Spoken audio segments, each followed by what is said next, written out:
Hey guys, I just want to make sure you know I have not forgotten about posting any videos. I know it's been a while. It's been a crazy week at work, and I'm also been trying to figure out what I want to do for this next video that I'm about to do, and I want to make sure that what I give to you, or what I present rather, is going to be great.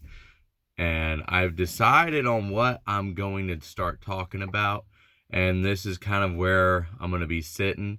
So this is Hauling Apologetics, and we're going to start talking. I'm going to start doing a series, and we're going to go through the book of Luke, and then we're going to go on to the book of Acts, because Luke also wrote the book of Acts.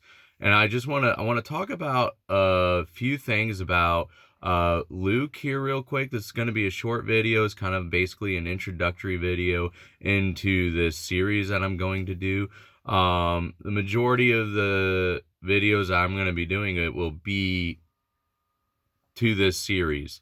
It will be for Luke, or it will be for Acts. Occasionally, I may have something that I see that's kind of prevalent in society, or something that I've listened to and I really want to address and I really want to talk about. Then I will end up doing a video and take a little bit of a break from the series, and then we'll dive right back into where we left off. So I'm going to talk about Luke and Acts. And Luke wrote both books. There's a lot of criticisms out there on whether Luke was actually the author of the book of Luke or the book of Acts. And there's a guy by the name of Sir William Ramsay, who was part of a movement called the Higher Criticism Movement, and they believe that Luke was actually written about 200 years after the cross. Luke was not actually the one who wrote the book, and so there were not really any substantial reasons to believe the historicity of the book. However, Sir William Ramsay, he was an archaeologist and a professor, and he went out.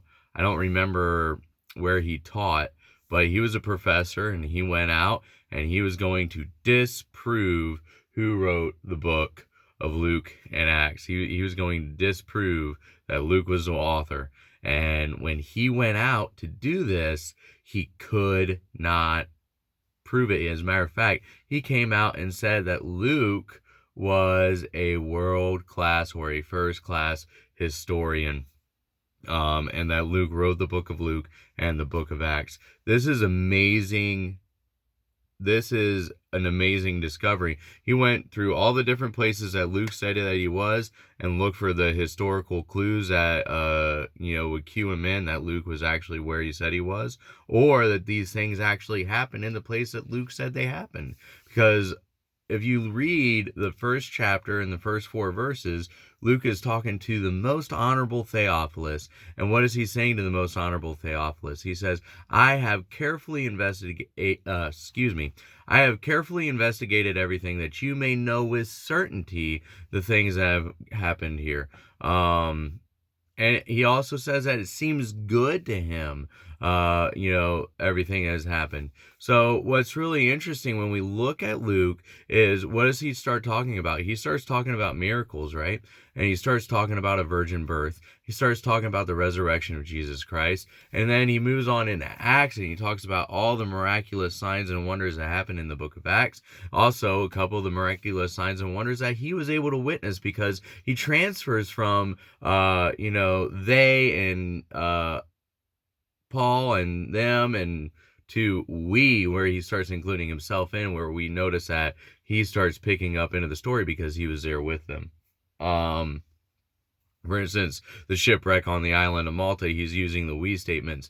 Luke was on that boat when they ran aground after the storm. Luke was on that boat. Luke witnessed everything, which is a really interesting thing about that, and we're going to end up getting to it later, a lot later, because we're going through the whole book of Luke, verse by verse, and we're going to go through the whole book of Acts, verse by verse.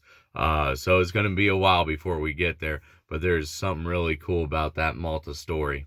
And a modern day something cool about that. Something that happened off the island of Malta around the 1970s. And if you really want to go and Google it and get yourself a spoiler alert, where I'm going to be talking later, then go ahead, but I'm not releasing it right now. Anyways, so Luke wrote the book of Luke. Now, why is Luke so important? Luke is important because Luke has every disposition to not believe any of the things that he wrote. Now, he's also got a reputation to uphold. He's obviously writing to somebody of a notable character, maybe even noble character, and therefore Luke has some sort of reputation that he needs to uphold, and so he's kind of concerned, would be concerned about this. Now, why am I saying all this? Luke was a Gentile, so he was not born into Judaism. He had no reason to believe that Jesus was the Messiah, had no idea maybe what a Messiah was, had no idea that maybe he needed to be saved. There's all these different things that he had no idea of because he was a Gentile. He was born into Gentile nations and not into the Jewish nation. So he has no idea of any of the laws or the customs or anything like that. So there's disposition number one. Disposition number two is he's a physician. Now, why is this important? Well, even physicians back then, even though they didn't know anything that a lot of the things that we know about modern medicine, they know a few things. There are a few things that they know. One of the things, and the two of the things that they know is virgins don't give birth and dead men don't rise. Yet Luke talks about, I believe it's in Luke, the raising of Lazarus is in there, but the biggest thing, which is in all four synoptic gospels, is the resurrection of Jesus Christ. Now, we got the virgin birth. He's one of two gospels that record the virgin birth. Now, you have Matthew and his account of the virgin birth, and then you have Luke's account of the virgin birth, but both of them include the virgin birth, and Luke is writing about this. Again, he's a physician. Virgins don't give birth, dead men don't rise. Yet, again, in the first 4 verses, he's saying to Theophilus that he carefully investigated everything, and that it seemed good to him, that which he was writing, that he may know with certainty the things that have gone on here for which we have been told. So we're looking at things that it seems good to me, I carefully investigated, and to know with certainty.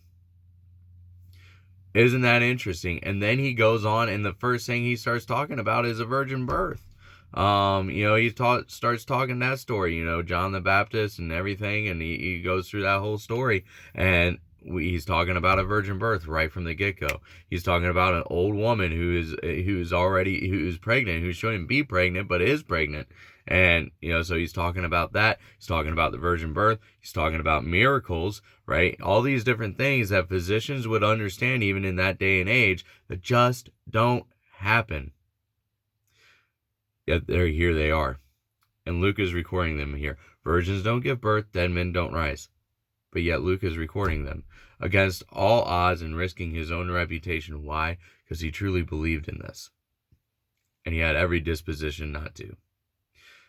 That is why Luke is so powerful. It's why Luke and Acts is so powerful, because Luke is recording the Acts of the Apostles, and Luke is also recording the gospel within itself, and he combines them. He has 2 letters here, both of them to Theophilus, and these letters are from careful investigation, from whom a higher critic said Luke wrote the book of Luke, and he was a world-class or a first-class historian.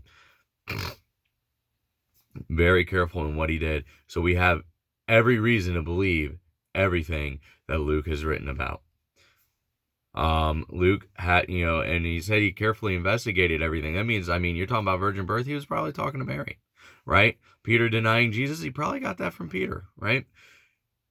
You start thinking about all these different things, this is like a first-hand witness account. He's talking to the eyewitnesses himself, and he is recording an account of everything that they have said.